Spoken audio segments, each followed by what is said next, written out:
Bulletproof Radio, a state of high performance. Raised in the way that I was, in the way that many women are raised, in that your value is tied up into whether or not people approve of you, whether or not people like you, whether or not people think you're pretty, is decimating.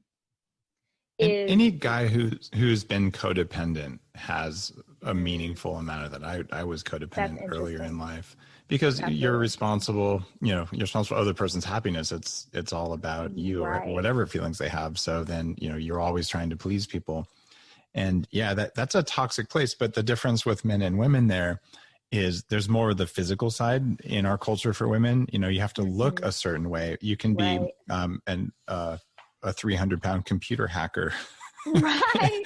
And it's okay if you're a dude. That would be me in an earlier iteration.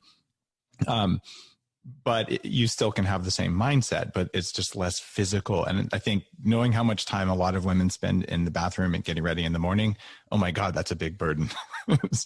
Well, and even, this is a lot of the work that I'm doing right now, is how much of our capacity to think, how much of our mind we give every day to how we look, to what size our jeans are, to our weight, to all of these things. And I just think if you could just not worry about that again, if you just never again thought, I look ugly, my butt looks weird in these pants, how much thought process does that open up for you? How many companies will never get invented, nonprofits will never be started, products that we would love, books we would love, podcasts we want to listen to will never be created, because women are so tied up in second guessing themselves and feeling like they're wrong and feeling like other people won't approve or they're going to fail. How many things will never exist because of this stupid desire to have everybody like you, to be the popular girl? Wow. It's so powerful. Right. It's a wild, wild thing.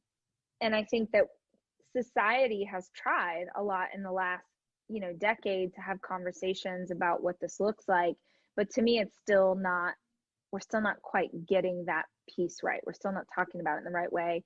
I'm not going to go off on that tangent. It feels like we're at least moving in the right direction. You look at the 50s housewife and corsets and stockings and high heels and whatever they did to their hair back then. I like to think it's better now, but I could be wrong. What do I know? No, I'm wearing a t-shirt. It's a million times better, but it's still, it's like most things, it's not where it should be.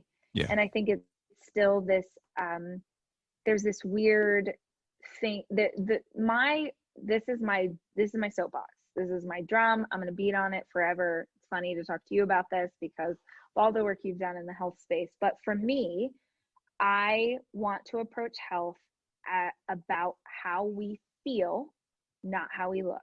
That is the core of what I do, Rachel. And the abs are a side effect of eating to have a lot of energy. And that's the thing. That is exactly the thing that I like, that people, I keep trying, I talk about this at conference, I try and explain this in books, is like the end result will be the same.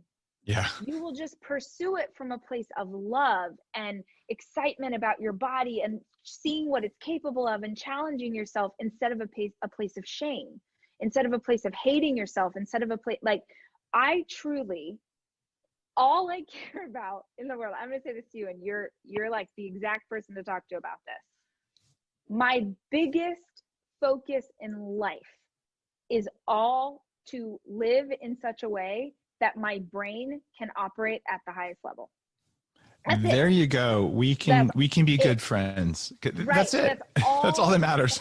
All that matters to me, like what I am eating, how I'm sleeping, all of it Everything. Is how can I have the greatest ability to focus to do this work, because I'm sure you and I have similar worlds in that our schedules are packed. We have a family that we want to show up for. All of it is my brain.